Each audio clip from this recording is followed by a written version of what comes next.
This episode is brought to you by CarterComics.com. It's your one-stop shop for all your comic needs, whether it be graded or raw. Carter Comics has got it all.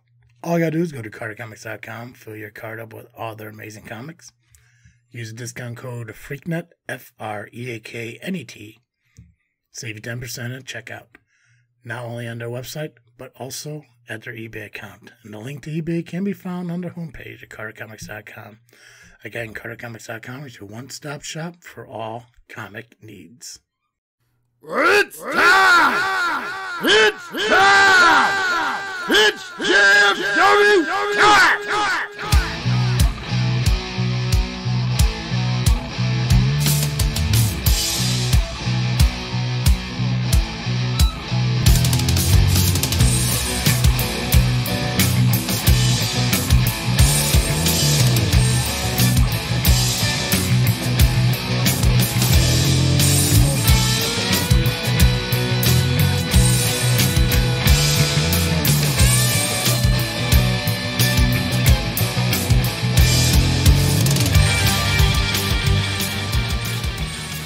All right, guys, this is our time to get in the ring with the greatest faction in podcast history.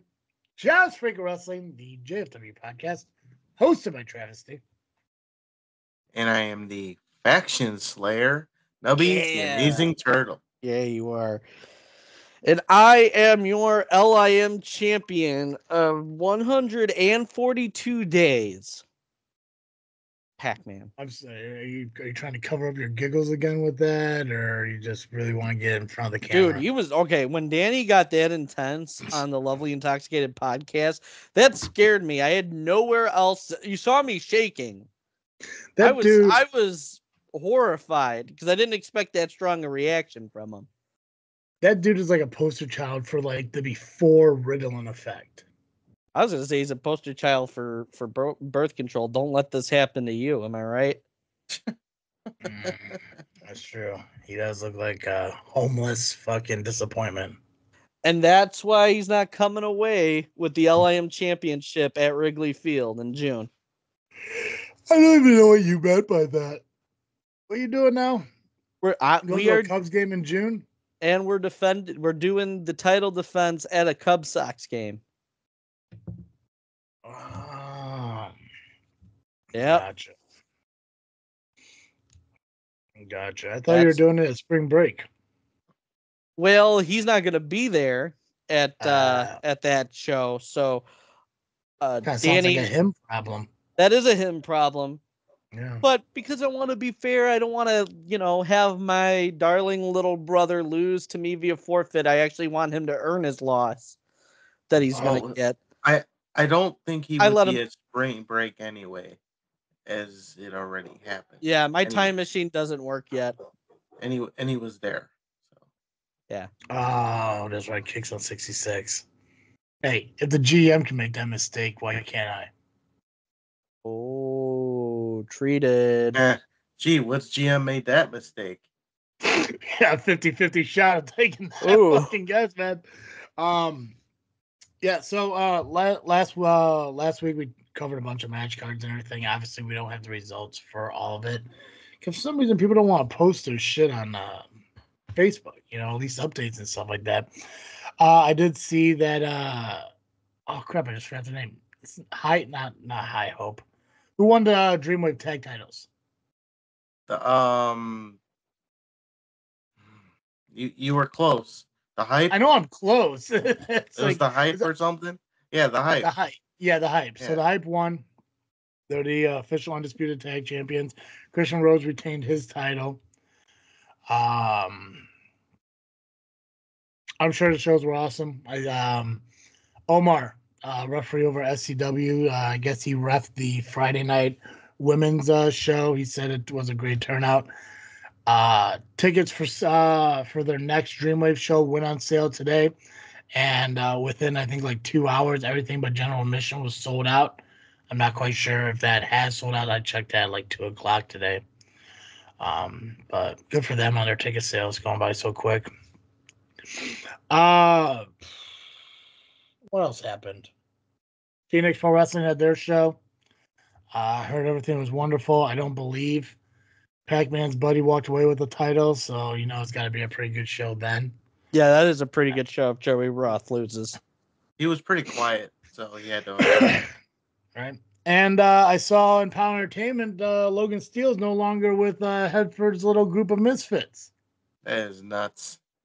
I mean, fuck him, but I think he was the strongest and the biggest one in the group, pretty much. I mean, the other guys are losers, but I mean, now Logan Steele's half a loser because he's still with the Torture Killers, but now he's away from Chris Hedford, so he's only half a loser. Yeah, I saw. What'd you just say? Half treated. Shut up. Okay. I did. I looked at some of the comments because I obviously, Turtle, really invested in independent wrestling. Shares your opinions on everything that's happening in wrestling. You commented on the post of him scratching Logan Steele out of the photo like some upset 15-year-old high school girl would. I can't remember exactly what he said to you, but he definitely went at you like you really hit him in the feels. Like he kind of went off on you for a minute. Yeah, he does that because I always. And the thing is, I don't say anything harsh. That's how sensitive he is. Yeah. I don't know who decided hey, who should manage us? That fucking loser. And but hey, if he wants to be the kind of guy who claims that the title wins and successes of the pro wrestlers have to do with the sole purpose of the manager, I mean that's on him. I don't think that's true. I don't know. I mean, I think any manager who has that mindset is wrong. C-Red's been a manager for God knows how many years. 22, whatever the fuck it was. I don't think I've ever heard him once take credit for, a Soul Touchers, Team Dammit, ARC, title reign, unless he was involved in it, like the trios, tags and everything. But there was one time. There was one time where he accepted a Tag Team of the Year award when the tag team only wrestled once and they lost. And he was the reason why they lost. And then I got beat up after that for his troubles. So, yeah, that was one time that I can remember. Gotcha. I don't know. What other... We got Frontline results. We're going to talk about that. We're going to talk about CSW results, SCW results. I don't know. I think there's all the shows. Like I said, I don't got the full results for Dreamwave or Phoenix or... I guess Pals is posted, but I don't want to read it. It's fine. I don't care. It's whatever.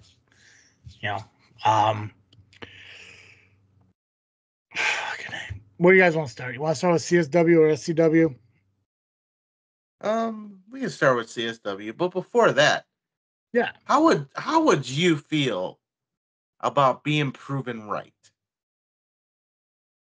I mean, it's an everyday occurrence for me, so I mean, I'd just be like, yeah, that sounds right.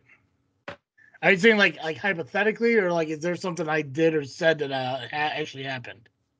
Something that happened that I'm about to prove you right on. Oh yeah, well yeah, I mean that happens quite often. But yes, I love being told I'm right because I like when things are normal. So I'll play this, and you will just understand what I'm talking about, what I mean here. So, and then we'll go into it. So here we go.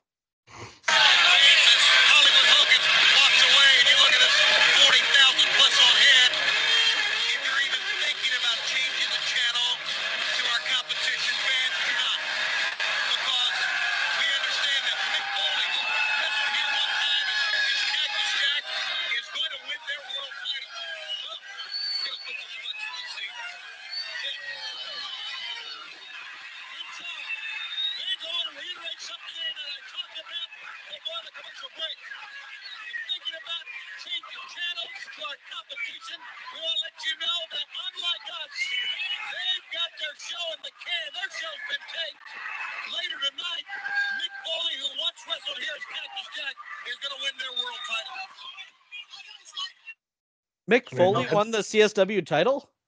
I mean, that doesn't sound like Eric Bischoff to me. No, it doesn't. Yeah, that's the thing too. Like once Jay started questioning me on that, I was like, I know he's fucking wrong. Like there was a moment in my head, I was like, well, shit, maybe I'm thinking of it completely different. Like one of those like Mandela effect kind of things. No, I knew it was Shivani because I remember like there being like interviews about Shivani saying like he hated doing it, but that was his job. Mm-hmm.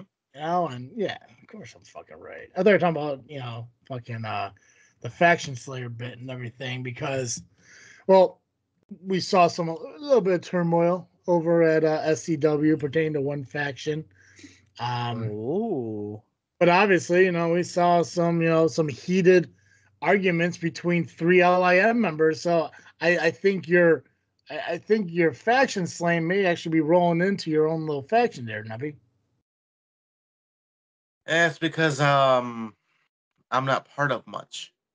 That's true. That's true. You're not really invited to a lot of things that the LIM does, like hosting fan access and podcasts. Love Intoxicated podcasts or the Love Intoxicated network. You're not really part of any of that stuff, but it's a shame too because being one half of the GM of Rocket, well, one of the Rocket Pro general managers, being a guy who gets a huge pop at every place he goes to. One half of the Twin Turtles. It's insane that people don't want to take advantage of the opportunity to do things with you. All they want to do is be like, hey, let's get Nubby in here to piss off Travis. And then they just throw you to the side like you're not important. And I think that's wrong. Well, by the way, that's the guy who's right there. So yeah, and he's not hearing any of it because the computer went down. Yeah, as he froze, I thought he was just looking stupid at me. Nah, his computer went blue. Before he could... It was early 2000s with Eiffel 65. What the fuck does that mean? Well, he literally took a picture of it. Yeah, it went blue. Well, that sucks for him. Yeah, then he's blaming Simp.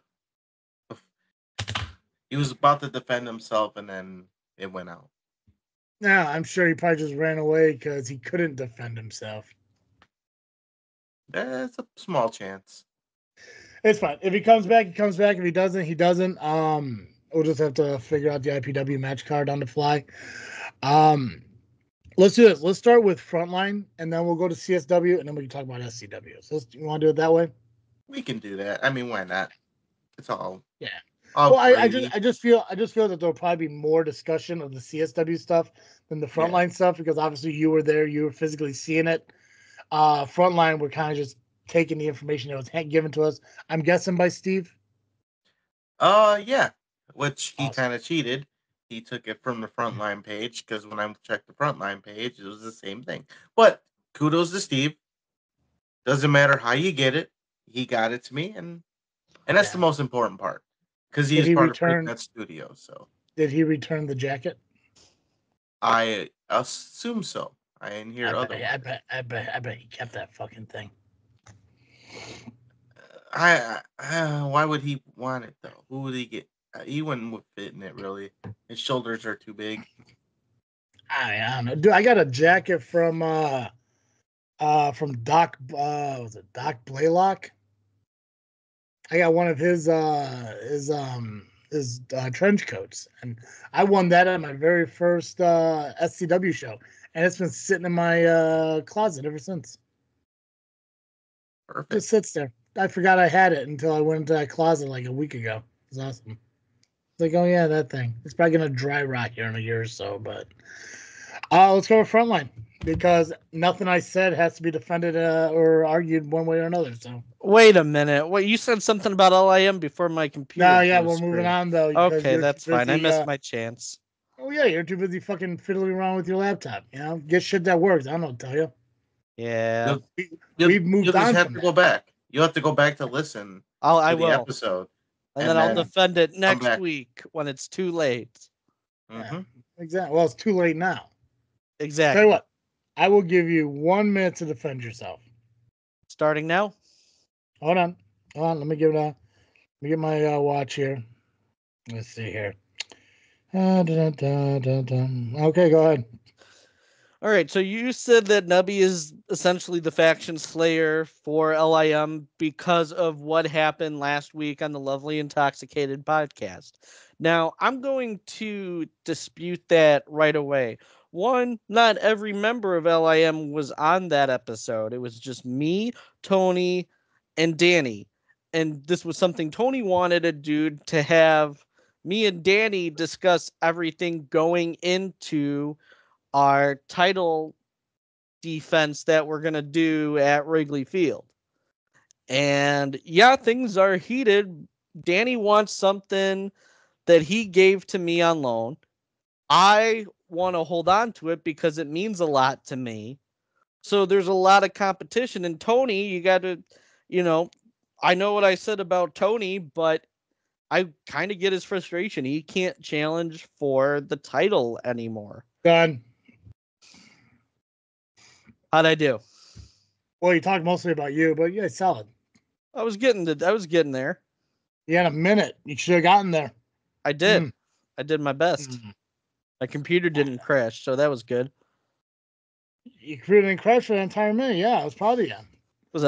Why is Nubby not involved in shit? Why is he not part of Fan Access with the LIM? Why is he not on the lovely news network, or he's not a regular or even a special guest for multiple times on the Lovely Intoxicated podcast? And I mean, nothing.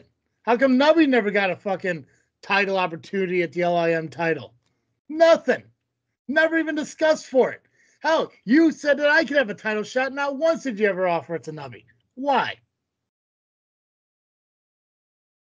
So to your thing about the appearances on the podcast, Nubby has been a featured guest on our show 3 times.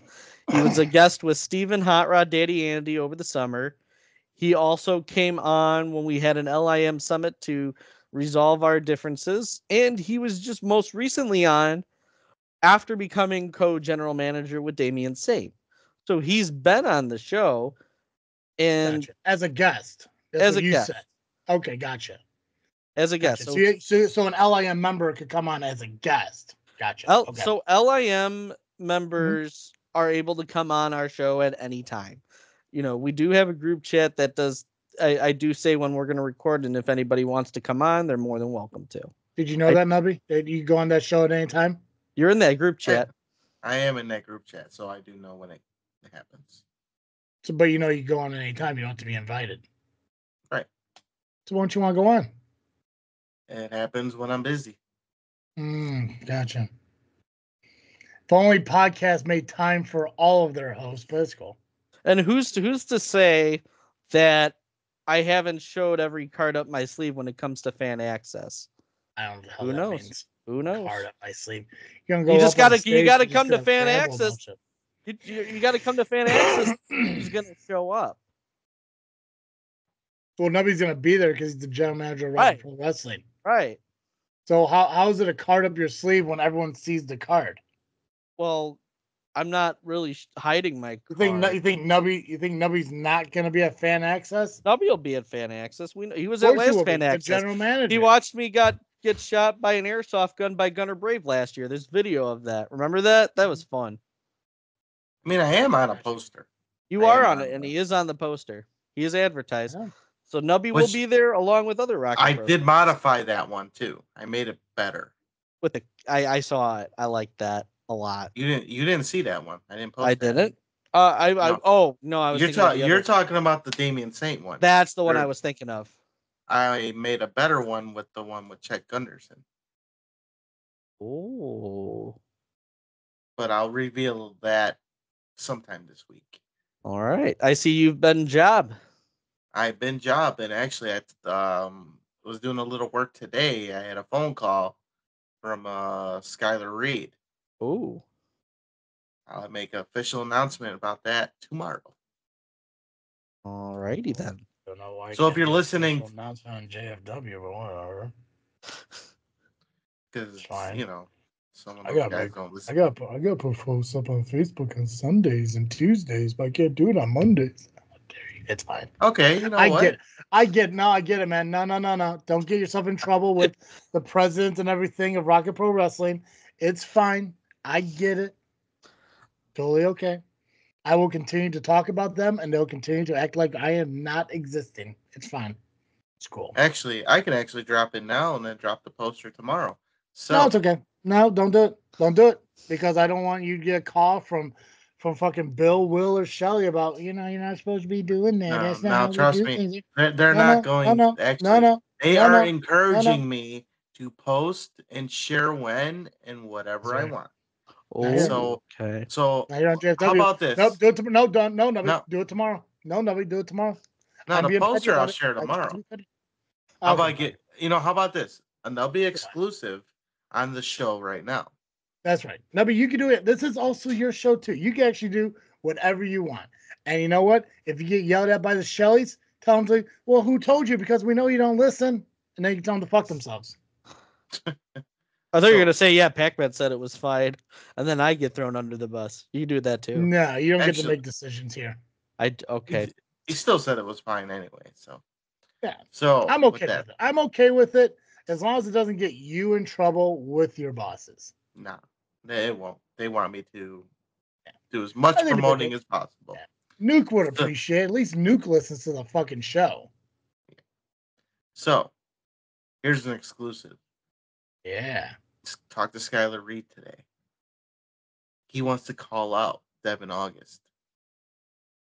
So Good. I'm giving him the time slot at Kicks and 66 to call out Devin August, and I'm giving him free reign to do whatever he wants. Fucking I would too, man. I mean, you're already destroying that fucking faction. Why not let them do it themselves? Yeah. Man. You know how you destroy a faction? By From letting them within. destroy. Exactly. Let them That's right. destroy themselves. Get them the rope and let them hang themselves, bro. I gotcha. I mean, we're seeing it in other places, but that's later on. All right, let's talk about Frontline Pro. Hold on a second. Uh, You want to defend yourself anymore about the lack of Nubby and the LIM shit? Or are you good? No, I think I've said everything I needed to say. Gotcha. Which was nothing. I said stuff. I said meaningful things. Gotcha.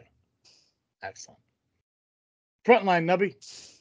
So, Frontline First Pro. off, Raw's not on right now. I don't know what the hell you're looking at.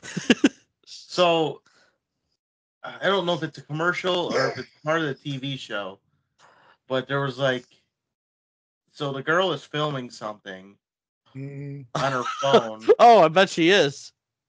And you just see these comments pulling up, and I just thought maybe I'm something sure was there's a going lot on. of comments going on. And I thought my phone was on TV for some reason. I don't know. But anyway, so Frontline, Nubby. Frontline as I was going, and then you Jesus Christ. I'm just glad you can openly admit the fact that you watch TV while recording the fucking podcast. Hey. Oh, did you just call it a vodcast? Did I? You did. Look at me. I'm rubbing off on you. I don't think I did. I think I just lisped or fucked up something. Listen to it back. You Freudian slipped and said vodcast. All I'm gonna say is I'm proud of you. When you listen to this back, you'll know why. I will listen to it back right here. No, I didn't say vodcast. And then I'll be okay. Okay. All right. Can I get the Frontline, now? Nubby. Frontline, Nubby. Frontline Pro. No interruption. Presented. Whenever you're ready, Nubby. Whenever I'm ready. Whenever I feel like you're it, ready, right? buddy. Yeah, that's right. You can be ready right now and just be like Pacman and not be ready 45 minutes after you say you would be. That's fine. I was ready. We just started at a different time. Sure. As far as I know. I'm sorry, but when somebody says I can be ready at 5-ish and you don't realize your computer's fucked up until 5:45, you're not ready. I was prepared. Not ready whatsoever. I was ready in the sense quit interrupting so Nubby can do Frontline. Oh, yeah. Yeah, Frontline, Nubby. Are we sure now? We're good. Let's go. Frontline this past Saturday. Frontline, Nubby. Frontline Pro presented Honor Bound, one of their biggest shows of the year. All right, we have a new Pro Battle champion as Adonis Allen defeated Paragon. Then that's not their world title, right? No. No, okay. It's one of their middle titles, I guess. And what is it we called? call it Pro Battle. Pro Battle. Okay. Mm-hmm. Almost sounds like a Battle Royal title. Yeah, it could be, but it was a singles match. It was a singles match. So it's like a Midwest title or an Indiana State title or something like that. Yeah. Gotcha. Okay. Cool. All right. Ben Evanson defeated Joey Dalton. We have new tag team champions. Bros? Fucking bros? They lost. Dicks. God. As the Windy City Devils became the tag team champions by defeating the Brothers of Construction and the now former champions, the Bros. It's pretty embarrassing when a team named after Chicago wins a tag team title in Wisconsin. It's not something the Bears do, but hey, at least somebody's doing it. Bears don't win, period. But that's win. Side note, the draft is this week. You watching it? I don't watch the draft. Oh, y'all do. You got to, man. Bears haven't traded away that number one overall pick yet. Wait, you can wait, but are they going to trade it with Raw or SmackDown? That's the biggest question. They got NXT. Oh, that could be true. It's possible, yeah. Sorry, Nubby. I didn't mean for Pacman to interrupt you, guys. TW3 defeated Richard Holiday. Not really a good weekend for Richard Holiday, I'll tell you that. But you'll know why in a little while. Coda Jacobs defeated Mr. Anderson. By DQ. So Mr. Anderson must have been a very bad man. Did he hit him with a chair? Or a microphone? That would seem... That'd be right. One that drops from the ceiling, just swung it at his head. That'd be fucking cool. That'd be great. If not, we're going to make it happen someday. Oh, yeah. At our JFW show. Yeah. Yeah. In a non-sanctioned match, it was Ben McCoy and Justin Dredd defeating Nathan Gust and Michael Wayne. Now, I know we said something totally different last week. It was supposed to be a singles match between Ben McCoy and Nathan Gust. Dude, and when I run through this SCW card, that one little change ain't gonna mean shit.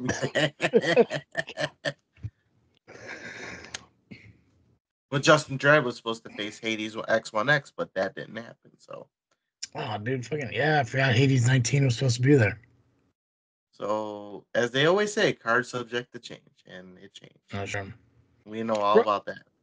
Yeah, I think Rocket Pro really. I think maybe I recall one time that the card like really changed, and that was the I think was it the season finale last year. Quinn couldn't defend so Stone and the hairless cat guy. Yeah, that guy. Yeah. Who the fucking I don't know. Shelly loves that dude. What's his fucking? Why can't I never remember his name? The Ryan Bigglesworth. Ryan Matthews. Yeah. Okay. Gotcha. Okay. Go ahead. Sorry, Nubby. Fucking Pacman's fucking a little too hostile today. It's fine.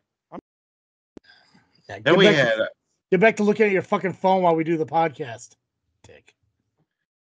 Then we had Shaq Jordan retaining the world title against Ragnar, the guy, whatever, the Ruthless. Ragnar, the guy. Because I completely didn't write the whole name down. I just put Ragnar. But I remembered. Ragnar, the guy. Ragnar, the Ruthless. Here we go.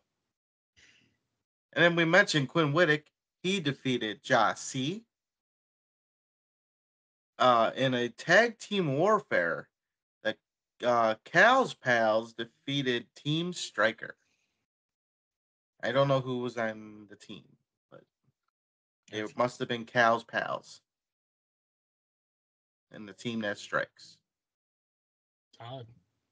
And then it was EC3 retaining the NWA World title against Ryan Cross. And that is Frontline Pro Honor Bound. Awesome. And I think next what's their show next month? The 24th. No, 25th, I think. That's a good question. I think it's the same day as SCW, and I think it's May 25th. I think it's the Saturday before my birthday. I don't know, I got a calendar for all that shit that apparently isn't accurate in any way, but... yeah, I saw that calendar. Climb to Glory on 5/18. It's Ben McCoy versus Shaq Jordan. Okay, so that means... So I think SCW is 5/18 then, too. Okay. Yep, it is. Which I really need Frontline and SCW not to have the same dates because I really want to get the Bros to SCW more. But I don't know. I also really need to make a Frontline show. I hear they're really good, and Steve's wanting to drive me up there. So, yep. Yeah, I remember one time somebody's like, "Yeah, if you want to go, you know, you can jump in the car with me. We can take Pac with us." I'm like, "I'm out." Hey, I can't be in a car with you. I can't do it. Oh, it'd be fun. I'd smother you. It would be like we could like look at the signs on the road and do the alphabet game where we decide go from A to Z to see what ones we find. It would be so much fun. Every time I see a PT Cruiser, I'll punch you in the arm. It'll be great. Build camaraderie. You know, PT Cruiser no hitbacks, and then you can't hit me back.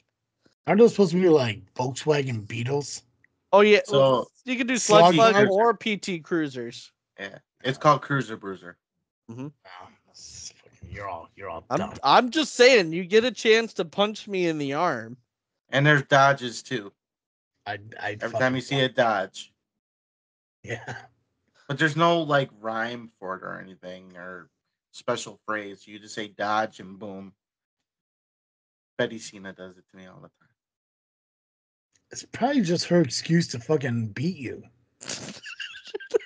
Probably. Right? I mean, like just randomly, like, oh, here's a game we can play. Tree trunk. Like, what? Funny thing is, there was times where she'll call it out, but won't hit me. So I get her before she can get me, and she'll be like, hey, you can't do that. I'm like, yeah, I can. If you ain't hit me on the spot, you lose your spot then. That's right. Yeah, I mean, I did that to Danny all the time when we were kids. He got so mad at me, he gave up. So I won, just like I'm going to do when I beat him on June 4th at Wrigley Field for the LIM title. Solid. CSW was Friday. Nubby, let's talk about that. Okay, why not? Yeah. CSW presented Once Upon a Time in Chicago. Although it should be Franklin Park. But that's just me. On the pre-show, we had Lily Pascadita beat the shit out of Chris Miller and won. She picked his ass up and dropped him and got the 1-2 treat. Good. Fuck it. I'll still say Pascadita is amazing and people need to get her booked everywhere. Like, she is awesome.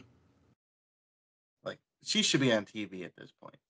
I'm surprised that she hasn't been. At least, get conversations with NWA and shit. She is fucking good. I believe she did do an NWA show. Did she? Oh, good for her. That's awesome. I'm not 100%, but I thought I saw her on the flyer for it. I'd be surprised if she hasn't. If somebody says, like, oh, yeah, she was totally on NWA, that fucking makes sense to me. And the thing is, like, she hasn't been around that long. No, she's... Oh. Yeah. Much like Sky Blue, she just skyrocketed pretty quick. Yeah. CSW does really good with their training and shit, man. I mean, this past weekend with that Lucia girl at, SCW, I think she did great. And then obviously a couple of guys have been coming down doing high voltage and everything. Like, everyone who, because what was it? Is it Boz doing the training up there? Yeah, Boz. Jason Hades helps out. Even Chris Miller kind of is good at training, I guess. Sure. It's just people who are coming out of CSW and like fuck even the guys coming out of SCW. It's I guess maybe you could look at it as like Windy City connection because I'm assuming these guys are taking their knowledge of how Windy City ran shit and brought it out to what they're doing. I think it's cool. They're learning at other places too. Like Think Galley, they have their own school as well, and they're learning lucha at the same time, so they're kind of mixing the two together. Yeah, I mean, and as far as I know, and I'm sure there's more, but SCW Wrestle League and CSW Wrestle League and SCW, those are the schools I really know of, like in this area outside of obviously ARW. I'm sure there's more and everything, but those are like the how does it a school? Okay, they use the same school as Boz, like they use the same building. Oh, gotcha. Okay, cool. Well, fucking hey, you know, I guess they split rent and shit like that, but yeah, I don't know. It's just cool to kind of see how everything works out. I mean, I go to SCW training and I see it, and I know like from what we went through, it is a little bit different. I'm not sure how POWs and CSWs and ARWs and Wrestle League does theirs, but I mean, it is a little bit different. But I mean, it's so awesome how like the talent that comes out of the Midwest and shit. And then you get guys who end up down in Tennessee and Florida and all that stuff. So, yeah, Pescadita is fucking fantastic. I want her to wrestle, you know, SCW, you know, she wrestle Angel or RVP or whoever down there, and absolutely, they need to get her down there. Definitely. Yeah. Now shut up, Pacman. We're talking about the fucking match card.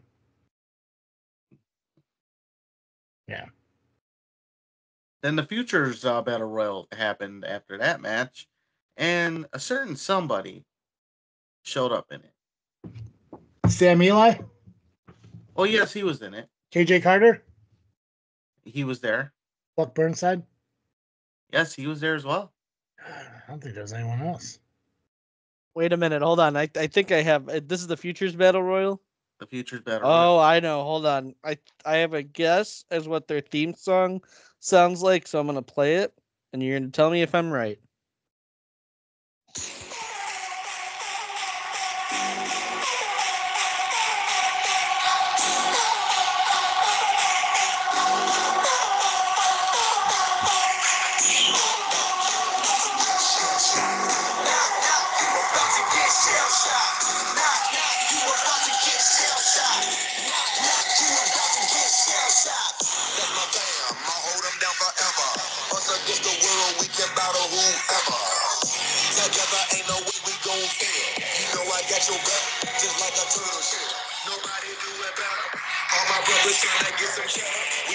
So was I right?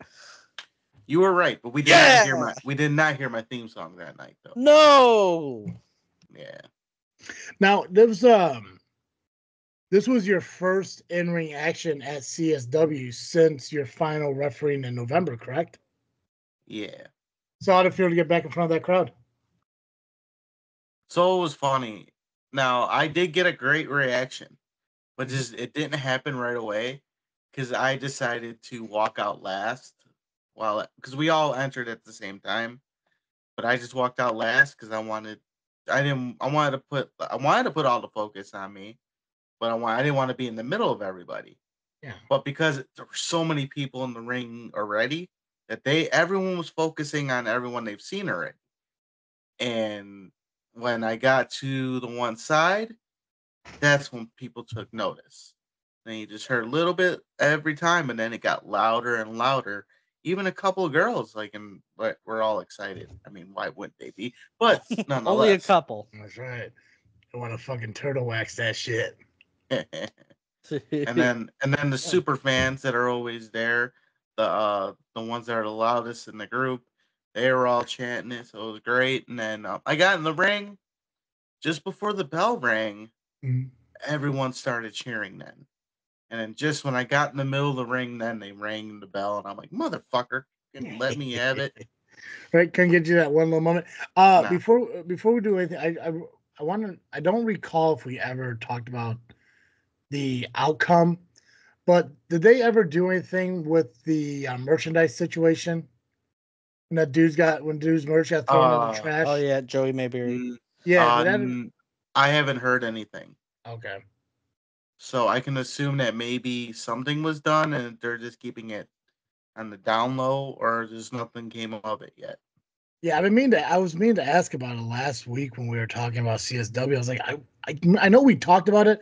I know Steve talked about it. I just don't remember ever hearing any conclusion to it.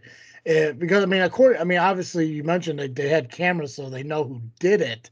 I just didn't know if anything was done about it and shit. So I was just curious. Yeah, I have no idea yet. Gotcha.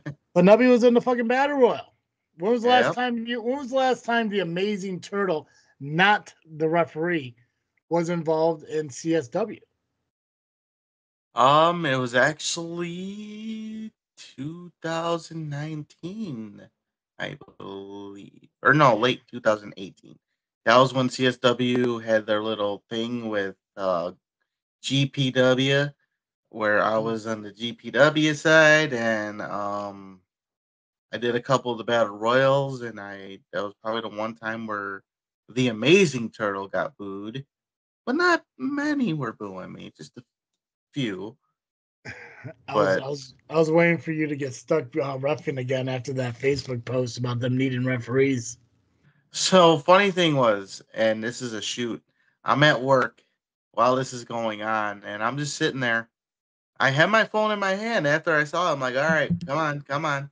Waiting for the post, waiting for the message. I'm like, all right, they're not. And I put my phone away. Then I heard the ding, and I checked my phone. And I'm like, all right, nope, wasn't him. So, and then I'm thinking, okay, should I volunteer my services? Should I really? And then I just I'm like, nah, I'm not ready. Not ready to do that. Yeah. They had, I'm sure we'll talk about, but they had a pretty good last minute referee step in. Oh So yeah. I guess they were definitely in good hand. But yeah, man, I was looking at them like, God, I hope fucking nobody doesn't agree to do it. I mean, obviously you gave up 2 days into the new year about it, but that's true. That was also your choice in a special circumstance. So, there could be some leeway for it, but it's just funny to say it. It really is. You gave up on not being a referee faster than I gave up on my diet. It was nuts. But I wasn't a normal referee though. I was You kind of were not. That's it. And you're I was also the playing general favorite. manager, so it's a special circumstance. That's what I said. I can give you some leeway. It's just funny to mention it. So, Yeah, Futures Battle Royal, who won? not me. Yeah, that's what I heard. So after I got eliminated, I'm like, all right, I did my thing. I'll go take the shell off. And then I heard there was some commotion with FXB. I guess he came out after somebody did win. I guess unofficially, and then he ended up actually winning officially. So he wasn't out there right away. He waited till the last minute. He's got some issues with the Valor brothers. So Eddie and Jack. So some shit's going down. I wish I was there to see most of it, but I'm just like, yeah, I did my thing. I'm gonna go because I was still doing backstage duties. So Yeah. wanted to get out of the shell and put the street clothes back on, be CSW official, the bell ringer. Enough about me.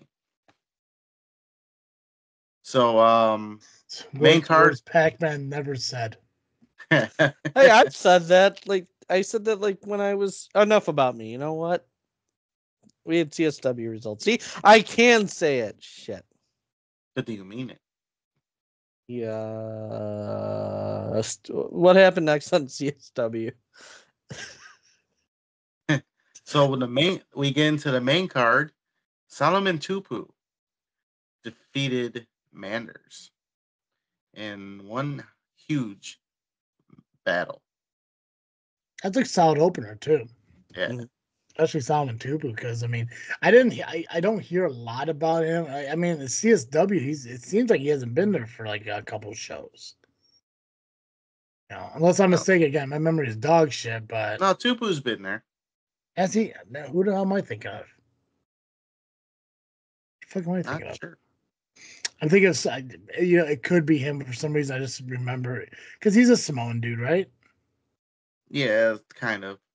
Was he the guy that was in that number one contendership match, that triple threat match at Rocket Pro with Creed and like Big T or something like that? Sometime last year, was he in a triple threat number one contendership match? Wait, who? It was like who was the other Solomon guy? Tupu. It was Garrison Creed. Yep, he was. Okay. He was in that and in an Outer Limits championship match with Gunner. Okay. Then I'm getting so yeah, I'm thinking of the same guy. Just for some reason I don't recall hearing him at CSW lately, but again, we all know my memory's dog shit. And I kind of lied. That was not the opener. How dare you? Well, this conversation was useless then. Yeah. So we'll just use it for whatever the opening match was. Yeah. So I had, and the thing is, I had it in my phone. I guess I just skipped over it. Gotcha. So it was the Haykeepers defeating Cypher and Adam Stallion. Solid opening match, man. And it was pretty solid. And solid opening. That's yeah. There was some interference by Shane Hollister. No surprise. No surprise. big shockers, bro. Yeah, right. Big shockmaster, bro. At that point, Cypher was trying to get Hollister, but Hollister took the mask off of Cypher. And that kind of took Cypher out of the match because he was so worried about his face. And that left Adam Stallion to get beat up 2-on-1. Because he's ugly as fuck?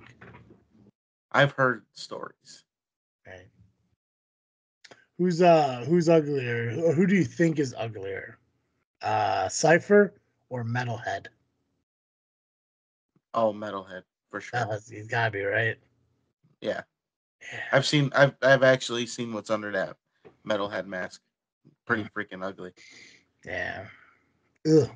God. I remember one time I was doing commentary at SCW. I think he was in a tables match against Koa. Yep. And he was on the rope and his fucking thing fell off. And I was trying to look like, what does he look like? But I was like, maybe I don't want to look like. He just has some nachos, So I was like, maybe I shouldn't fucking, So glad I didn't. There's a whole lot of ugly. I believe it. I mean, I had a little bit of acid reflex later on that night. It was probably because of the perception of me almost seeing it, was probably mentally fucking with me. But yeah. All right. Shelly Benson retained her championship by defeating Amina Belmont and Heather Reckless. It was during Shelly's entrance where shit hit the fan. Amina did not waste any time by going after Heather. Heather going after Amina. They both going after Shelly, and it was from from the entrance to the end of the match, it was a fight. Mm-hmm. But Shelly overcame everything, and she retained her championship. Solid match, though. It was pretty solid. Solid second match. Third? I don't know where we're at now. You don't do this in order. It's whatever. Well, it was in order, but I just forgot one. That's all. God, you forgot that match like Pacman forgot you're in the LIM. I remember he's in the LIM. It's there, but let's not recognize it when we go on and do shit. That's fine. I recognize it very often, and I'll have you know there will be a little something special at Kicks on 66 to show our appreciation. So you know why I don't believe you? Because you didn't look at the camera once when you said any of that. I never look at the camera though. You probably should. I don't know why you keep looking down. Zip your pants up and fucking focus here, bro. Oh shoot! Thanks for letting me know. Okay. Yeah. Good to know. Okay. Whew. Yeah. Something special from the LIM to Nubby at Kicks on 66. Stay tuned. Get so close to the camera. Like this? Okay. You ever notice that his hair looks like that canned hair shit that you would spray into your fucking scalp to make it look like you have fucking hair? Well, funny you mentioned it. That's what I used this morning for this spot over here. I mean, believe it. Yeah. I believe it. You're I don't want to turn it. I don't want to turn into Tony Gabagool. Yeah, your head looks like the first stages of a chia pet. It's fucked up. Yeah, I mean they put some seeds here, some seeds there.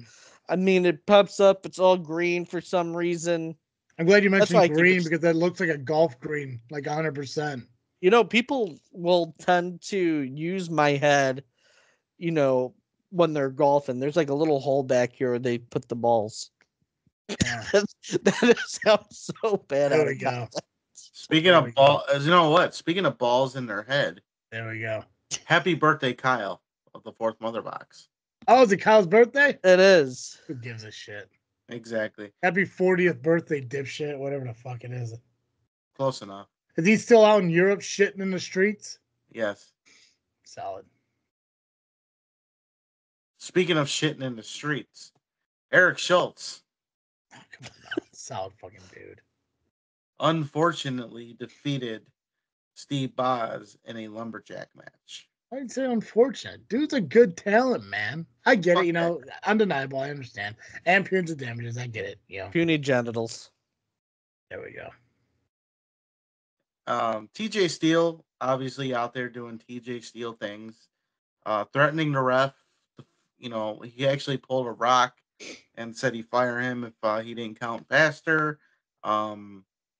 He yelled at the, I guess we'll just say babyface lumberjacks, telling them don't get involved or he'll fire them. Yeah. What's the name of their group? Steele and Schultz and all them? The Brass.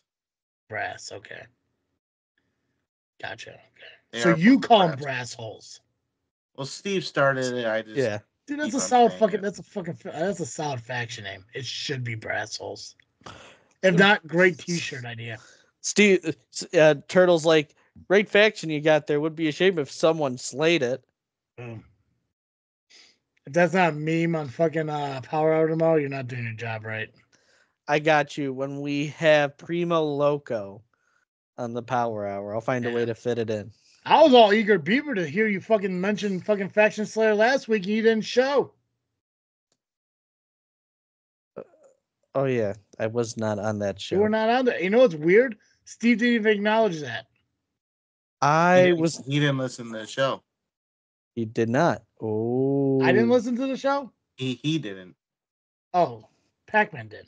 That's right. Yeah, no, I was sick last week. I was out of work on Wednesday. What does that have to do with Tuesday night? I was starting to feel like shit during the day. But I'm fine now. I'm 100%. You're telling me you were too sick to post pictures on a fucking podcast? I felt like shit, dude. You were too busy to sit here and type some shit and post it up on a fucking podcast? I felt like dog. I suffered through bronchitis. And yeah, maybe I missed a show, but I still showed up for the 2 weeks I was suffering beyond it. Oh, hell's bells, Pacman. How are you going to fucking beat anyone in a drinking contest if you can't sit on your phone while you're sick? I'll still beat him. I'll still beat Danny's ass. Oh, I'm not feeling well. Sorry, I can't post up a picture of me being the LIM champion.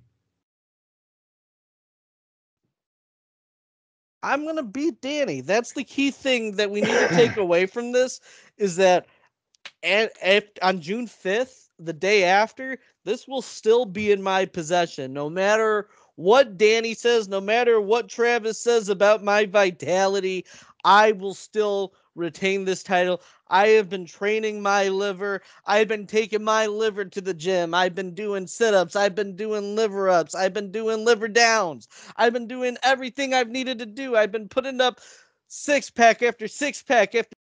You know, it's just weird that, like, every time that there is a co-host on the Power Hour who's not there, Steve makes an announcement about, like, oh, you know, we don't have Rachel tonight, or, hey, we don't have C-Red. Rion might, show up later. Not one mention of Pacman not being there. And that made me laugh. I was like, must have got fucking fired. If it's not a beginning thing, it doesn't count. And yes, Pacman, I do believe you could beat Danny. Thanks, man. It just really depends, though, because I still don't understand how your guys' rules really work. He's got to drink more beers than me. I got to drink more beers than him. Whoever drinks the most beers wins. If we tie, then it defaults to me. Yeah, but what if I was to face you like in the fall at Rocket Pro, and I just slammed like 6 beers in the first 30 minutes, and you're too busy in the back fucking doing announcing and Rocket Pro shit. That's assuming I'll be champ, which I probably will be because I don't see myself losing this for a very long time. Well, that's why I said, what if? So here's my response to that. When I moved backstage, I made a new rule when it came to the LIM title. Yeah. Any place, anywhere. It doesn't have to be Rocket Pro. I've defended the title at Super Wrestlers, and I've defended the title twice at IPW. And I've come out victorious both of those times. Now, this is a weird part of our rule where there aren't really any wrestling show that Danny's going to be at. So we're going to do it at a Cubs game. And I was confused by it at first, but I thought, I am a fighting champion. If this is where he wants to do this, we will do this there. So wait, so when Danny was allegedly defending it out east, he was defending it at wrestling shows out east? I don't know. The thing is, a lot of that is in dispute because there's footage of every single one of my defenses. But funny enough, outside of that little picture on his screen that he took, which could have been anybody, it could have been anywhere. He claims it's Tony Capricole. I claim he's full of shit, personally. Yeah.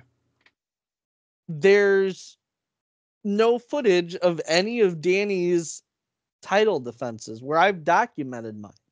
Yeah. It's all in the vlog. If Danny actually did defend that title, wouldn't he have thought to document that so nobody can question his legitimacy as LIM beer drinking champion? That's my thought.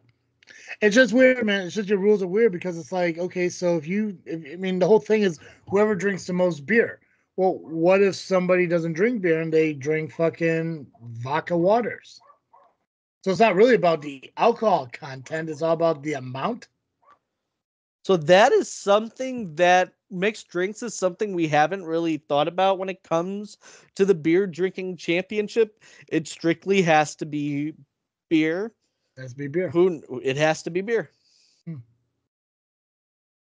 Well, I'm just very excited to challenge you on May 26th up at Romeoville. That's your birthday. Yeah, it is. Yeah, we're going to get drunk and karaoke, and I'll walk away with that fucking title. It's going to be awesome.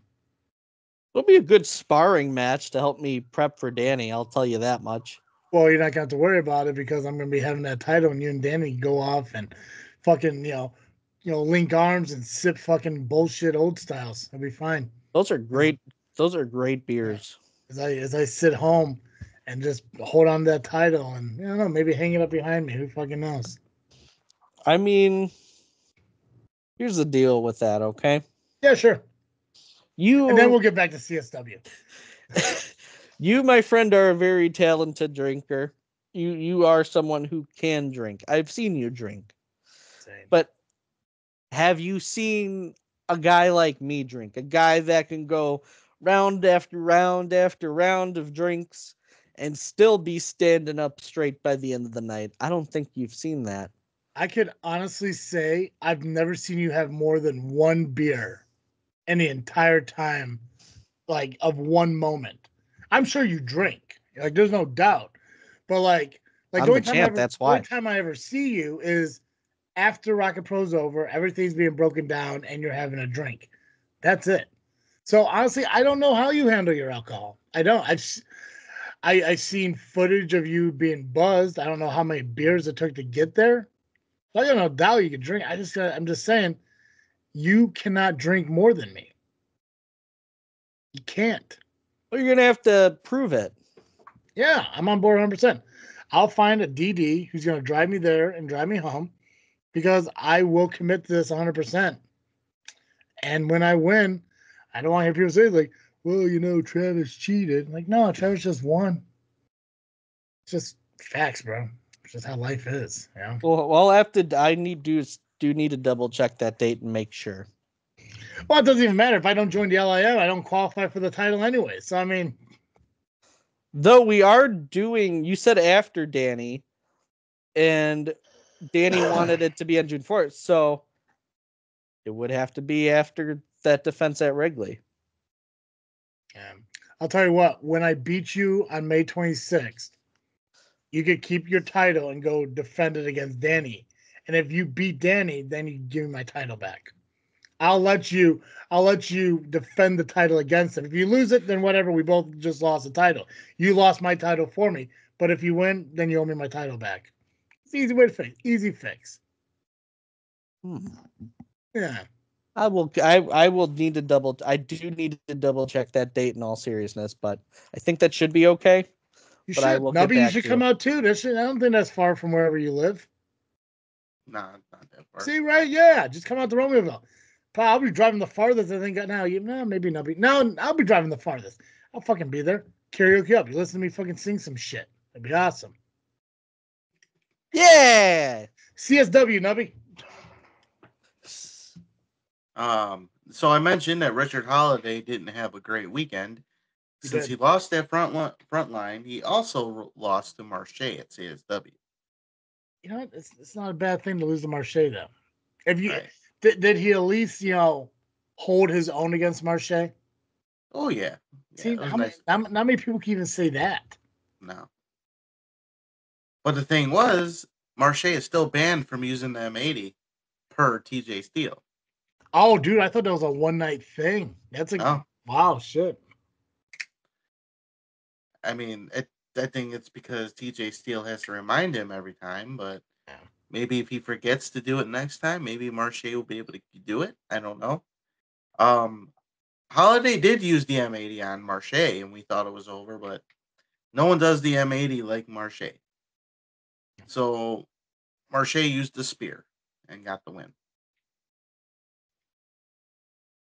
But come on, Marche got huge ass shoulders too, so of course the spear is gonna work.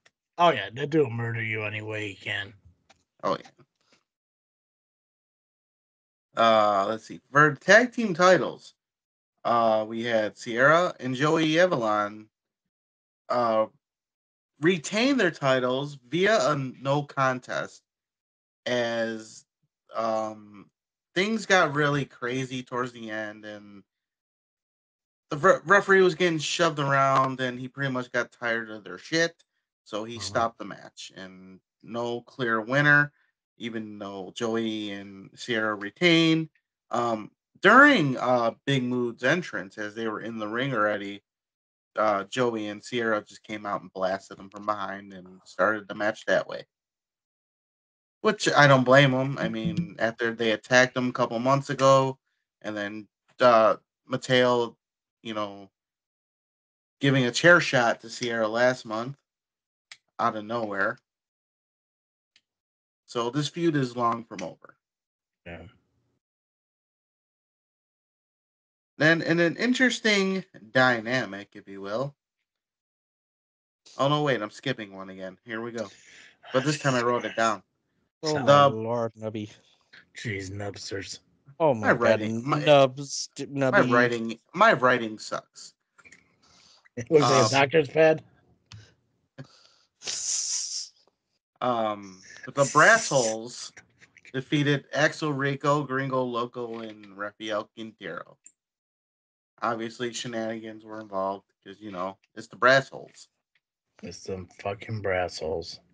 Goddamn brass holes. Those damn brass holes. Now here's the interesting thing. Sky Blue getting ready for her match with Mr. Kate.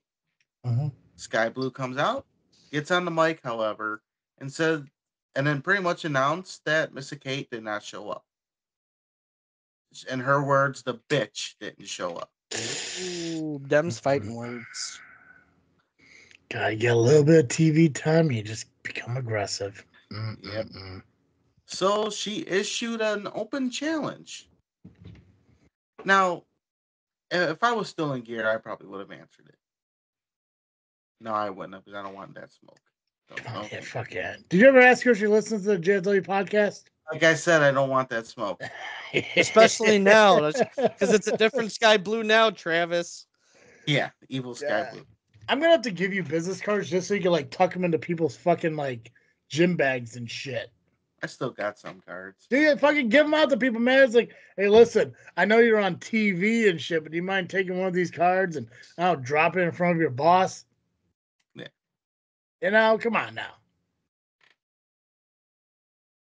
Want to know who answered the challenge? I think I heard who answered the challenge. It's a Ring of Honor dude, right?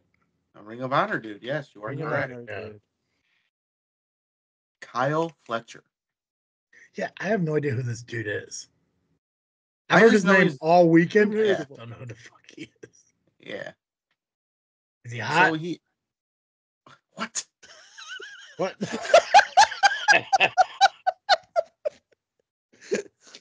I mean, he must be. He's the boyfriend of Sky Blue. So You know, I googled it. Answered no. He reminds you of fucking, I can't remember what the hell it is. Like a 90s Nickelodeon show of a kid who grew up. Not one of the Dan Schneider ones before that. Free-foot. Yeah. Yeah. Remember the TV show Adventures of Pete and Pete?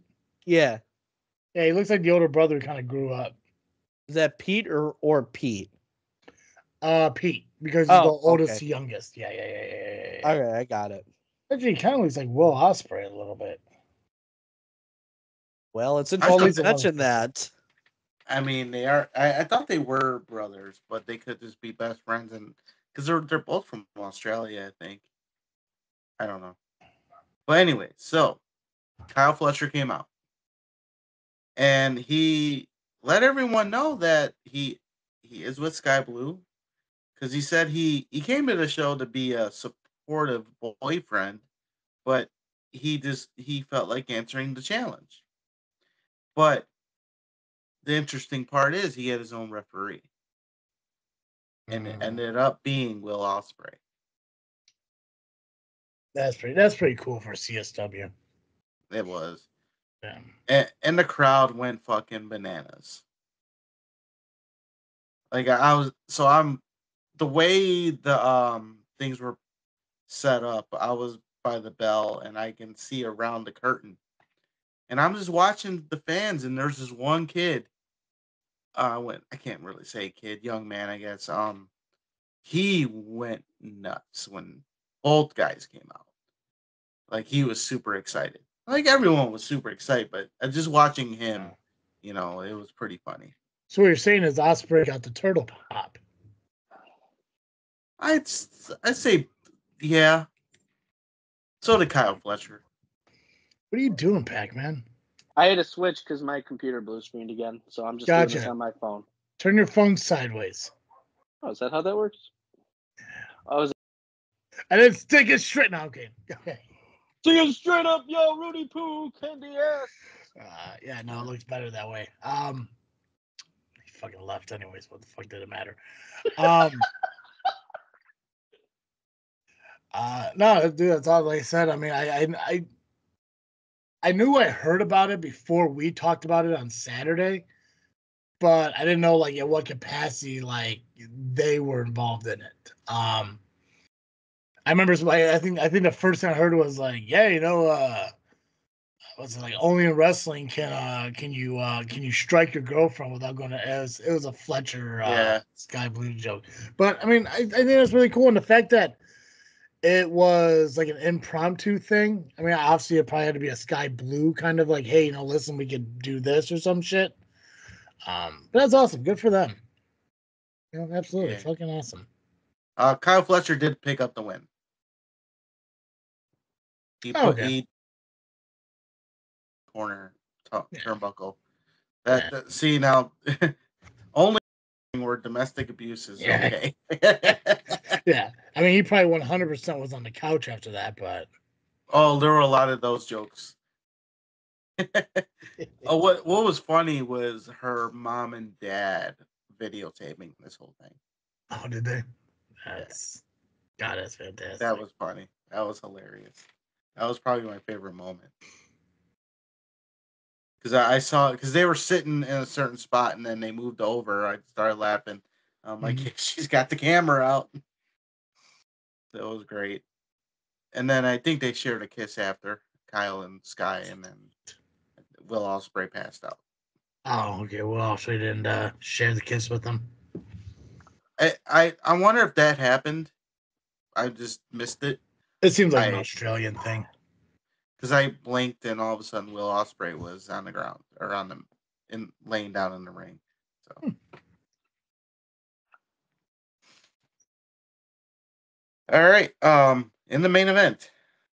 So, when he thought Lycan retained the title via DQ, TJ Steele from somewhere in the building got the word out that he is restarting the match and making a no disqualification match. So it restarted, and then a lot of interference by the Haykeepers. Interesting thing. When we thought Tupu was gonna hit Lycan, he ended up hitting the Haykeepers. Good for him. And then we're on the outside. Uh-oh. Don't worry, you're back. Okay, good. So when the Haykeepers were on the outside, Lycan went up, and when we thought he was going to go for the 450 out the top turnbuckle, he ended up jumping on the Haykeepers. And Warhorse took advantage of that and got the win, and we have a new CSW heavyweight champion. So Lycan took his eye off the ball. Kind of like WrestleMania Roman with Seth Rollins and Cody. That brief distraction could cost you, and obviously it did. That sucked. But you know what? Lycan had a pretty solid fucking run for himself as champion. Yep. Yeah, so hopefully he gets a rematch. I know indie wrestling doesn't do that often, but yeah, I would support that because he was a solid champion. Yeah. However, that wasn't the ending. Warhorse got on the mic, talked a lot of shit, said that he doesn't even need the championship. Titles are beneath him. No title is worthy of him. Then all of a sudden, the NWA heavyweight champion, EC3, walks on out. They exchanged some words, and a challenge was made and accepted. It will be at the next CSW show. Title versus title. Title for title. EC3 will defend his title against Warhorse and his title. Oh, wow. That's pretty cool. Man, EC3's fucking everywhere, man. Yeah. He was everywhere this weekend. Well, awesome. Cool. What are you doing, Pacman? Getting a computer scan on my computer. I'm listening. I'm in. Clearly you're not. Are you all in? I'm all in. I'm like, except not. I'm not hitting Jack Perry or anything. Or choking him a little bit. Yeah. And that was CSW Once Upon a Time in Chicago. Perfect. SCW had SCW Hangover this past weekend. If you guys listened to the match card from last week, just ignore it. Because it's amazing how when one team isn't available to make it, it changes everything. Still a solid card. As far as high voltage goes, Buck Burnside made his singles in-ring debut with SCW, going one-on-one with Johnny Chaos. Chaos picked up the win of the match via stunner. Apex took on KJ Carter. Apex won with a submission. Wouldn't release it once again. Luckily, he did once he realized I was going to have to intervene again. Thank God he broke it before I had to take that long walk because I was already exhausted as it is. Came over. So, wait, you were going to intervene in that? Yeah, I was. You helped change me, Nubby. You helped me realize that I can't just allow people to do what they want to do, especially when it's going to cause harm to the talent, Now, in all honesty, if Apex cheated and won the match, I'm not going to go down there and reverse the decision and blah, blah, blah. But the fact that the match was over, he picked up the victory, and he wouldn't release the hold, that's going to cause damage and harm to the participant, and I just couldn't let that stand. And it was a newcomer, too, so Yeah, and his first singles match in pro wrestling. So you don't, so Apex needs to fucking, grow the fuck up, dude. Quit being a jackass, I get it, it's Keist, but I haven't wrote my notes here, ass hat. So,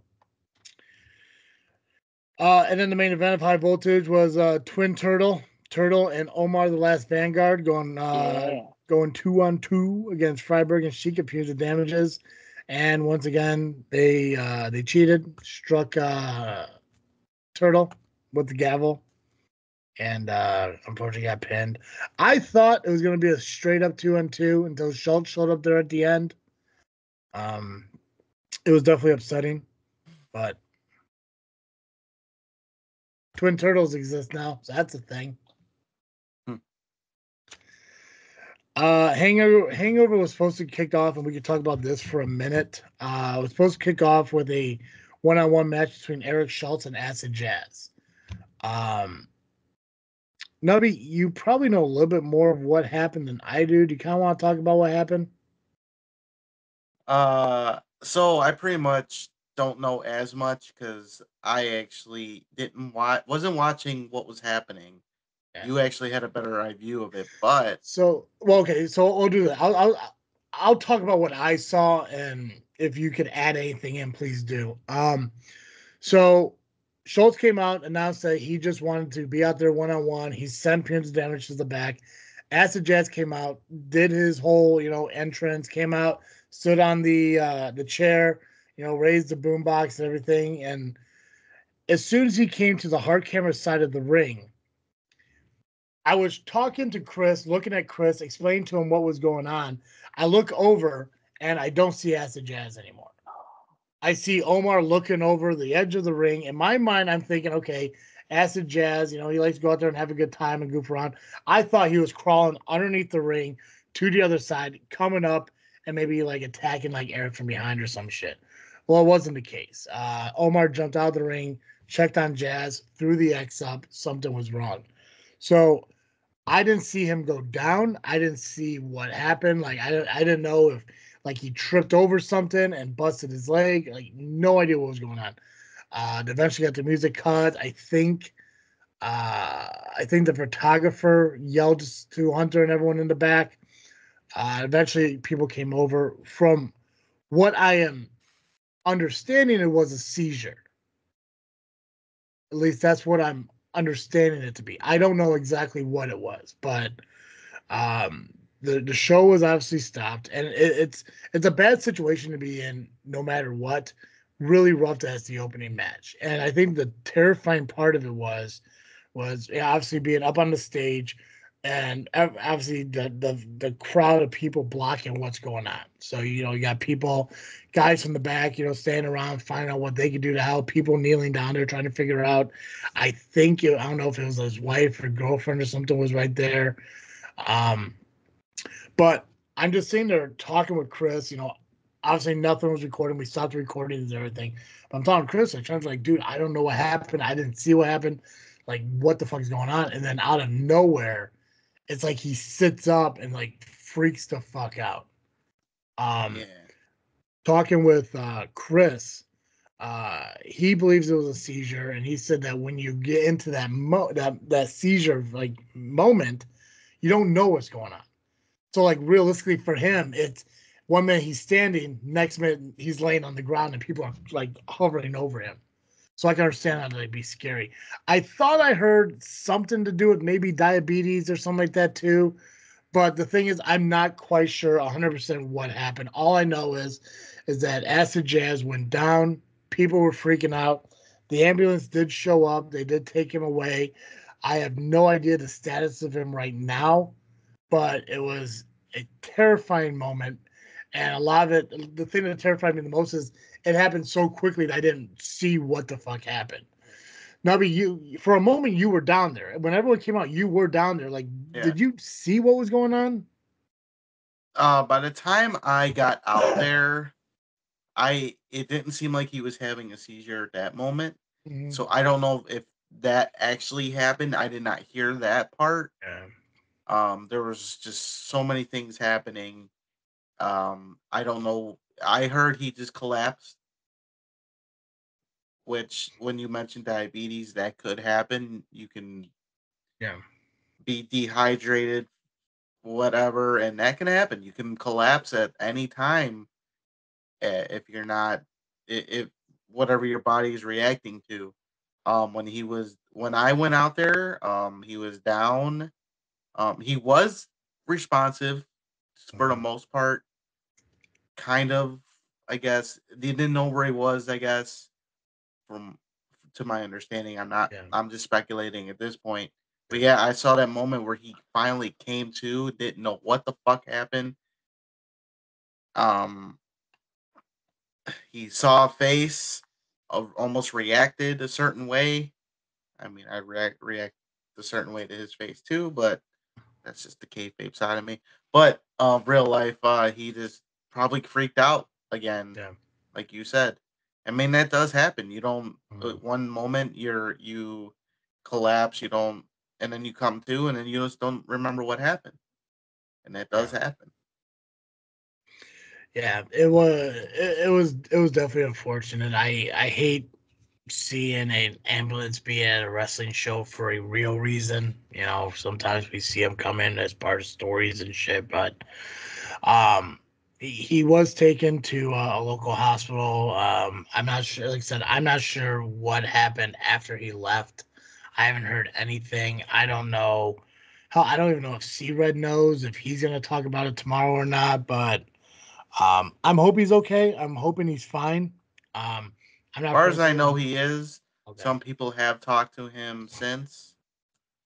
Gotcha. So And I think I heard Marche went to the hospital. I think he found out. So at least somebody was there with him. yeah, I thought about reaching out to Red and everything, but it was just like one of those moments like I don't even know what to tell Red like that happened like at all like because I didn't know what hospital he was going to. I didn't like the last thing I want to do is say, hey Sean, does Acid Jazz just dropped at the wrestling show. He's being taken to the hospital because the first thing you can ask is what happened, what hospital, and I had no answer for either one. So it's just like it's. So I'm glad he is okay. Hopefully, we see him back next month, and whatever the situation was hopefully maybe just a one time thing that doesn't alter his wrestling and shit because he is a great talent, obviously a veteran in the business and shit. It just really sucked that it happened, and it also sucked that it kind of opened up the show because it did kind of leave a feeling throughout the show that was like it took a little bit to kind of get out of it. But it was awesome that everyone came out to help him to check out. I think your friend had a medical bag that they used to kind of help assist with everything. So everyone did a good job. So prayers to Acid Jazz, and hopefully everything's good with him now. And um, you know, this is a moment we can all put past us, and hopefully we don't have to see again. So that match did not happen. So the match that officially opened the show was Miles Mercer versus Cobra for the Genesis title. It was kind of a rematch from February where they went out there and the time limit count ended it. The second time limit count happened, and this ended up being a double count out. They both knocked each other outside the ring, so still not a clear winner. Cobra was, trying to, poke at Mercer to get him back into the ring to keep fighting. And as soon as Mercer got into the ring, Cobra fucking ducked out, playing mind games with him and shit. So it's goofy to see this kind of Mercer because I know the Mercer that we're seeing now existed in other places. I think IPW and maybe Crash Test and stuff, where we see like a less entertaining, less happy-go-lucky Mercer. And I think Cobra's pulling that out of him. So it's interesting to see where this is going because they don't know who the best is because nobody has beaten each other yet. As far as this Genesis title goes, Apex took on Dwar. Dwar picked up a victory over Apex using his cutter finisher, whatever he calls it. I don't know what Dwar calls it, but just a cutter. Apex was distracted by Keist, which it's weird that with these two guys, obviously Keith being in this business for so long, he should understand that, like, when you get up onto the ring in the middle of the match, you're gonna do nothing but cause more problems than good. Great example. Look at Kayleigh and how many matches she cost Koa getting involved in his matches. So, Erica Dirico finally had a singles match in SCW, and that was against lovely Lucia, CSW person, as well as, KJ Carter and Buck and everything. So Lucia came out, had a match against Erica. They both did a fantastic fucking job. Erica picked up the win with a big boot.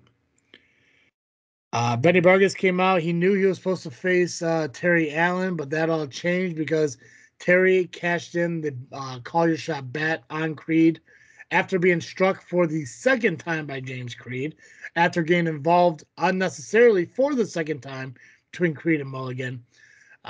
Terry cashed in the bat. He's the new SCW Heavyweight Champion. Flat Top out there saw everything, decided that the main event was going to be Mulligan, Creed, and Terry for the title. So Benny needed an opponent. He said whoever's going to come out, he's going to show him who is the hardest. Well, Hunter Payne came out. First time we see Hunter wrestle in probably about 4 or 5 months, I think. Came out. They had a good match. Like Benny, held his own against Hunter for as long as he could, but ultimately the Southland, ass kicker, lived up to his name, beat Benny, and picked the victory. Clothesline from hell. Solid. I assume a power slam, and the big ass fun clothesline. Price and Keys took on Peers of Damages. It was supposed to be Sheik and Freiberg. Schultz stepped in and he teamed with Freiberg instead. You mean Price and Chaos? Well, did I say Keist? Yes. Yeah. Price and Chaos took on Peers of Damages, Freiberg, and Schultz. VJ hit the price drop on Freiberg, picked up the victory. Following the match, obviously there was miscommunication between Schultz and Freiberg. It kind of looks like there's some issues going on there. And, usually you sit there and you look at it like, okay, well, they argue, they'll blow off some steam, they'll get over it, move on. But this was a little bit different because Spade came out and attacked Schultz. Not sure why he targeted Schultz out of everybody, but during the attack, Freiberg and she kind of just bailed on it, just walked away as Scott Spade beat down Schultz. Now, Scott Spade did get onto the microphone and said that, that this was punishment for SCW for not booking him on the show. So maybe his attack on Schultz was just like opportunity, but it just kind of seemed a little bit more personal. Schultz almost did fight back, fought back pretty well against Spade until Mistress Misery hit him in the back with a candlestick. So maybe if he had a show like yours, he'd be okay. But yep. Main event ended up being Mulligan, Creed, and Allen. Allen rolled Creed up to pick up the victory to retain that title. It ended obviously, there's issues with all of them. Creed, he wants his title back. He's not happy with what Terry did. And instead of Creed getting a title shot against, Terry next month, Flat Top decided that next month they're going to have Terry Allen versus Hunter Payne when they return to the Majestic in May. So, all in all, solid show, especially, like I said, like all the matches were changed and all that. And obviously, unfortunately, what happened to Acid. But beyond that, it was a good show. Fucking seeing a new champion was kind of surprising. I mean, I didn't know Terry really. I mean, I guess I don't. I'm not surprised what Terry did, but I just don't.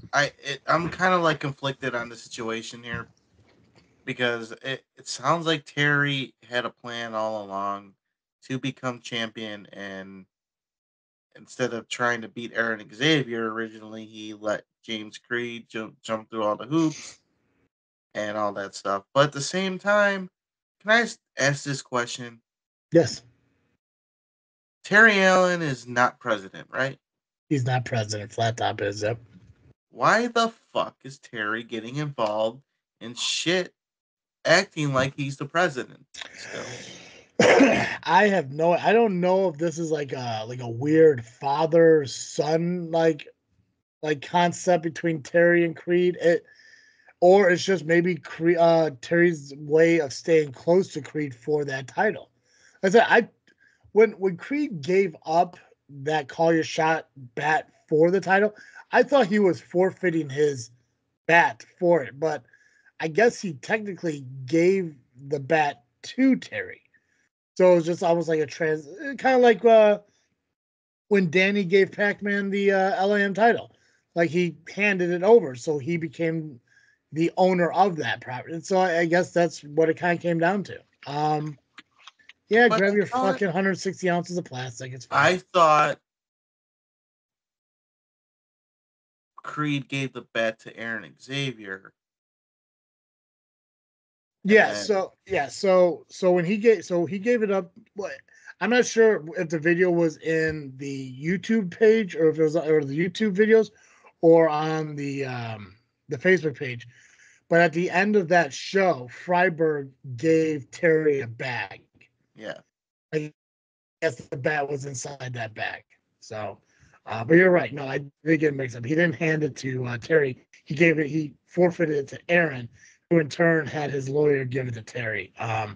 So I don't know. It almost sounds like Terry and Aaron were kind of in on this shit. I'm thinking that too, or it could be that Terry wanted to be champion, but he couldn't beat Aaron. Mm-hmm. So he found a way for Creed to win the title, and then he just wanted to beat Creed then because maybe he thinks Creed's not as strong as he made him out to be. Maybe he thinks Creed is weak. And I don't believe that, honestly. I've been in the ring with him. He's not fucking weak. But maybe Terry just realized that he couldn't beat Aaron. And he thought he had a better chance at beating Creed. And when he's in the most vulnerable. And this past Saturday, well, you know what happened? Terry put himself in a situation again where he got knocked the fuck out. And it just seemed like this was all part of a plan. But I'm just me. I don't know shit. It's weird, like when you look at a guy like James Creed, whose whole thing is he's a sharpshooter. He tells everyone that that you're in his crosshairs. But for a guy who has the moniker of the sharpshooter, that dude is targeted more than fucking anyone else I've ever seen in this fucking business.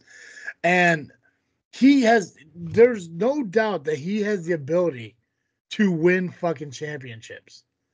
It just seems it's really hard for him to hold on to fucking championships.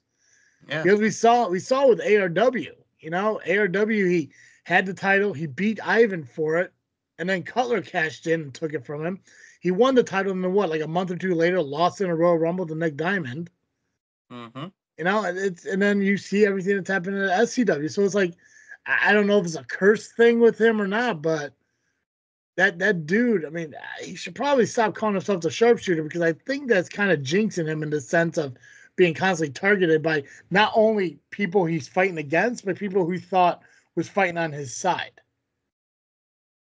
So it's unfortunate, for what happened to Creed, but I'm sure it's not going to be the last time he's going to be SCW champion. He'll find his way back to it, but he's going to have to get back in line, especially since next month, again, at the Majestic, we're going to see, Terry versus Hunter. So,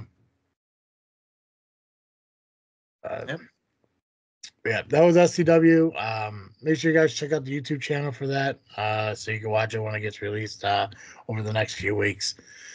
All right, Pacman, you can finally contribute. Talk to us about IPW. Yeah, so we have IPW, which is going to be a benefit for Homer Heat, which is a youth baseball program out in Homer Glen. This will take place this Sunday, the 28th, and we'll have a special start time. So normally, the show starts about 1 or 2 o'clock. This show on Sunday is going to start at 6 o'clock with doors opening at 5. Portion of the proceeds for tickets will go to Homer Heat Baseball, so this is a fundraiser. General admission tickets are $15. Kids 10 and under are $10. And this will take place at the VFW Hall, Post 311 at 22341 Governor's Highway. 4 matches have been announced so far. We're going to have Ewok taking on the returning Soul Taker. We'll also have Nick Diamond and Kendall Fire having a tag team championship open invitation. So there is an open challenge for the tag titles. In addition, there is a special challenge taking place between Rockin' Rivera and Kid Lat, with this match being made last month by the information liaison himself, Rion Skills. And last but not least, there will be the League Gauntlet, with the winner facing Damian Gray for the League Championship in May. There are 14, I counted, question marks, I believe here. 14, 15-ish. So good amount of names that haven't been announced for this. We have no idea who's going to be involved in this. But the winner of this gauntlet will go on to face Damian next month. Again, that is IPW, the Homer Heat fundraising event, April 28th, this Sunday. Doors open at 5 p.m., not 1. Show starts at 6 p.m., not 2. General admission is going to be $15. Kids 10 and under, $10. This will take place at the VFW Hall, Post 311, 22341 Governor's Highway in Richton Park.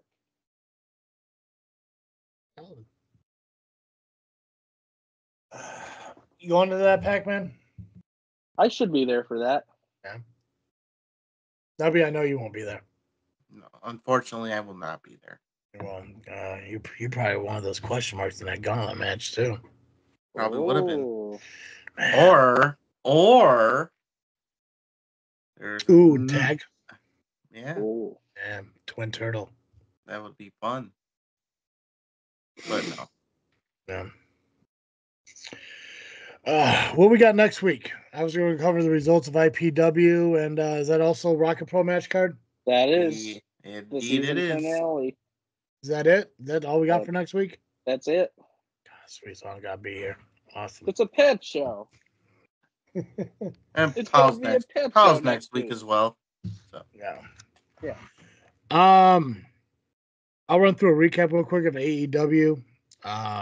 Gold Club won, Beretta won, Cassidy won, House of Black won, Jericho won, Strong won, Willow won, Okada won, Bucks won, Storm won, Osprey won, and Swerve won.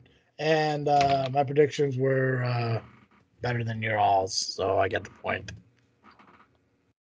Darn. They seriously acknowledge the FTW title as a important title. I don't get it. I don't get why Jericho even won that. He shouldn't have won. Help him? How does that help Hook? It doesn't. It doesn't. And that belt to me is equivalent to the Joey Raw title. Yeah. Irrelevant. Yeah, it's a novelty thing. It's $1 million title. It's just a novelty thing. It's the LIM title. It's just a fucking novelty thing. This is something that my brother paid a good amount of money for, like maybe $30-$40 on HardyBelts.com.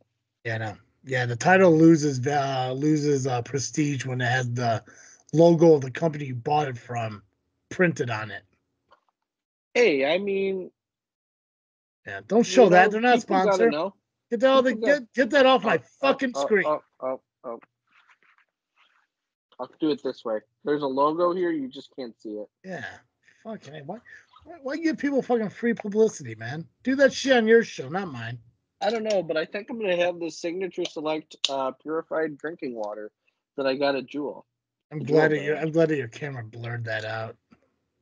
I was gonna do the whole thing like Wayne's World, where I was just gonna take random things that I have. Anyway, I don't have the random things. Anything else wrestling related we got to talk about? Anything that happened any indie wise that we didn't bring up? Power Hour. Who's on the Power Hour this week? Primo Loco. Gotcha. Make sure you tune into the Power Hour. Tuesday nights are usually when the show releases, but you can catch it in the morning. They usually don't get released like 10 o'clock at night. Over on YouTube or on Facebook, you can find it. If you go to Freaknet Studios YouTube channel, all the links to all the YouTube channels of all the Freaknet Studios episode shows are listed right there under favorites, so it's easy to find. Anything else wrestling related? Anything happened? You guys want? I do have something to complain about. Fuck yeah, let's do it. So there was a lot of hate towards Keepers. No, gotcha. Just some hate towards Samantha Irving, the ring announcer for Monday Night Raw. Mm-hmm. I wish people would shut the fuck up. Wait, is this something that happened like a week or so ago? It's kind of still going on, like social media. What was the issue? So, I think it was Brian Hebner, referee, Earl Hebner's son, went on talking about how he's sick of hearing her, the over exaggerate her ring announcing or the way she gets emotional when things happen. And I'm just sitting here like, who the fuck are you to even say shit like that? Ring announcers can show emotion. She's like one of the best ring announcers today. She has the potential of being the greatest of all time. She's on point. Does she do little extra towards certain people? Sure. I don't think there's anything wrong with it.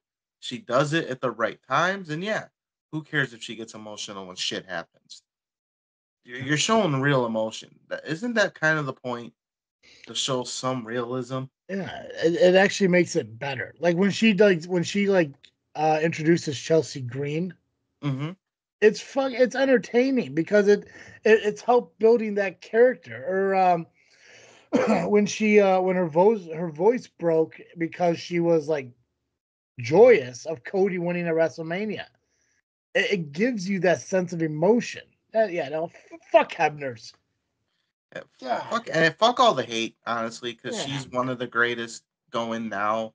I think she's number one in my book at this point. She's awesome. She's fantastic. I think it was Triple H tweeted that she is today's Michael Buffer. I get why he said that, but honestly, she's better than Michael Buffer. Because I don't think didn't enjoy his ring announcing. I thought he was too much. It's like he did commentary during an entrance.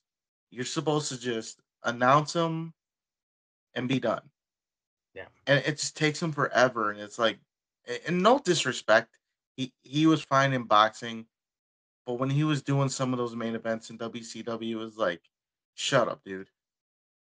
And I don't want to disrespect him. I don't. It's just I think she's better than him because she does what she's supposed to do, and she adds stuff to it, but in her way, it's better. So stop the hate. Yeah. Go hate on something more important, like Jacob Fatu, because apparently he got signed and now he can go pay back the money that he stole from companies and charities and shit. Exactly. I think the only hate that really needs to be around is what we do here, because apparently I was told on Saturday that when I yell at Pacman, that's the most entertaining part of the show.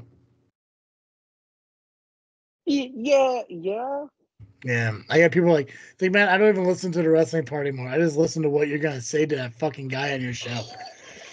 And I was like, hey, man, fucking views of you. I don't give a shit at this point. Yeah, it's fine. Okay. LIM this weekend?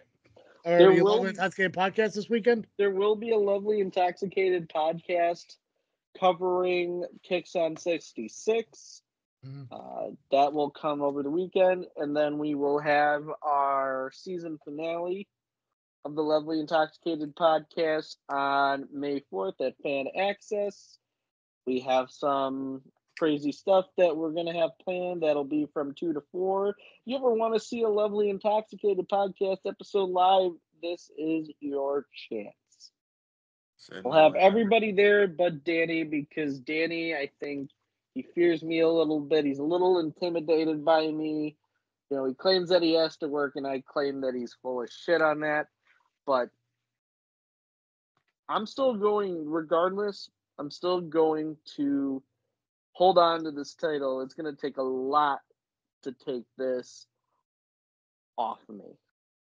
Right, if you're not holding it, Damien Saint will, because we saw the picture of that. Yeah, that was interesting, wasn't it? Make sure you check out the Power Hour Tuesday nights. Make sure you go check out the Lovely Intoxicated Men's podcast. I don't know why I'm promoting it. They're not fucking Freaknet Studios, but go listen to them as well.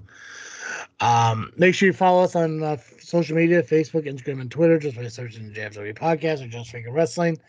And if you want to watch our episodes, you can check it over on the JFW Podcast YouTube channel, or you can listen to it wherever you listen to podcasts. Just search Just Freaking Wrestling or the JFW Podcast. Like, subscribe, and rate wherever you can, because that helps us out. So, guys, that's all I got. Time to... Wait, what? That threw me off. Wait, it's not I believe we can anymore? We've changed the wording? Is this because of fucking Saturday, you dick? I'm like so threat.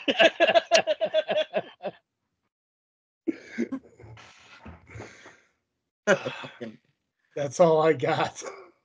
Time to... Perfect! As always, I am Travis. I'm not waiting for you. I'm not fucking waiting for you, man. God.